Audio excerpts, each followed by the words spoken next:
খুশবু কিচেনে আবারও একটা স্ন্যাক্সের রেসিপিতে তোমাদের স্বাগত বন্ধুরা। আমি নিয়ে চলে এসেছি একদম নিত্য ধরনের স্ন্যাক্স, যেটা হবে ডিমের মানে চপও বলতে পারো। দুর্দান্ত হয়েছিল খেতে। এই রমজান মাসে এইরকম ধরনের স্ন্যাক্স বানাবে আর বাড়ির সদস্যদের সাথে উপভোগ করবে। আশা করছি ভালো লাগবে। তো চলো, এই স্ন্যাক্সটা বানানোর জন্য আমি কী কী উপকরণ নিয়েছি সেটা প্রথমেই তোমাদেরকে বলে দিই। প্রথমেই 4টে ডিমকে আমি সিদ্ধ করে নিয়েছি। এই ডিমগুলোকে আমি 2 ভাগ করে নেব, তাই একটা ছুরির সাহায্যে 2 ভাগে ভাগ করে নিচ্ছি।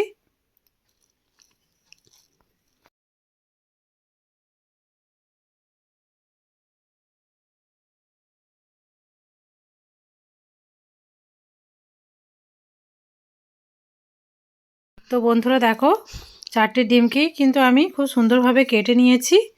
এরপর চলো, এর জন্য তৈরি করতে হবে ব্যাটার। তার জন্য আমি কিছুটা পরিমাণ বেসন নিয়ে নিয়েছি, মানে পরিমাণ অনুযায়ী নিয়ে নেব এখানে। তার মানে যতটা পরিমাণ আমি বেসন নিয়েছি তার হাফ পরিমাণ কর্নফ্লাওয়ার, আর দিয়ে দেবো 2 চামচের মতো ময়দা। এতে খুব সুন্দরভাবে মানে অনেকক্ষণ ধরে ফুলে থাকবে আর খেতেও খুব সুন্দর লাগবে। এখানে মশলা কিছু অ্যাড করে দিচ্ছি। 1 চামচের মতো হলুদ গুঁড়ি, হাফ চামচের মতো লঙ্কা গুঁড়ি, হাফ চামচের মতো জিরের গুঁড়ি আর আদা রসুনের পেস্ট। এরপর চলো গ্যাস ওভেনের কাছে চলে যাই। গ্যাস ওভেনে একটা কড়াই আমি তেল চাপিয়ে দিয়েছি আর এখানে ব্যাটারটা আমার রেডি করা হয়ে গেছে। তো চলো, এরপর আমি এক এক করে সেই ডিমগুলোকে নিয়ে নেব আর খুব সুন্দরভাবে বেসনের সাথে কোট করে নেব। এরপর হালকা হাতে এগুলো তেলের মধ্যে ছেড়ে দেবো খুব সুন্দরভাবে।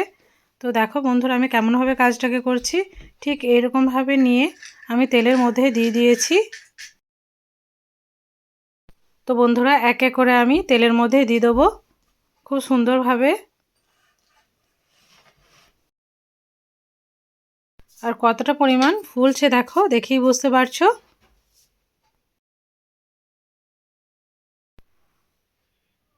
তো টোটাল আমি 4টি এখানে দিয়েছি। এরপর আমি আর একটাকেও খুব সুন্দরভাবে দিয়ে দেবো। এরপর এটাকে গোল্ডেন ব্রাউন করে একটু ভেজে নিতে হবে। তো হালকা হাতে এগুলোকে নেড়ে নিচ্ছি, মানে উল্টে দিচ্ছি।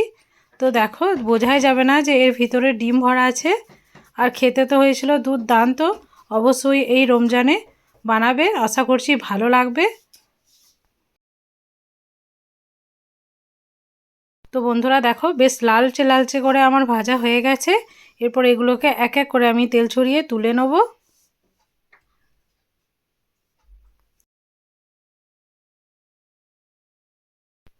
তো বন্ধুরা, তেল ঝরিয়ে আমি তুলে নিচ্ছি। এগুলো তোমরা সসে বা চায়ের সাথে উপভোগ করবে, দুর্দান্ত লাগবে খেতে। তো সেমভাবে আমি বাকি যেগুলো ছিল সেগুলোকেও ভেজে নিয়েছি। এরপর তোমাদেরকে কেটে দেখাচ্ছি। দেখো, ভেতরে ডিম ভরা, দুর্দান্ত লেগেছিল খেতে। অবশ্যই বাড়িতে বানাবে। আশা করছি ভিডিওটা তোমাদেরকে ভালো লেগেছে। যদি ভালো লেগে থাকে ভিডিওটাকে একটা লাইক, কমেন্ট ও সাবস্ক্রাইব করে যাবে, আমার পাশে থাকবে।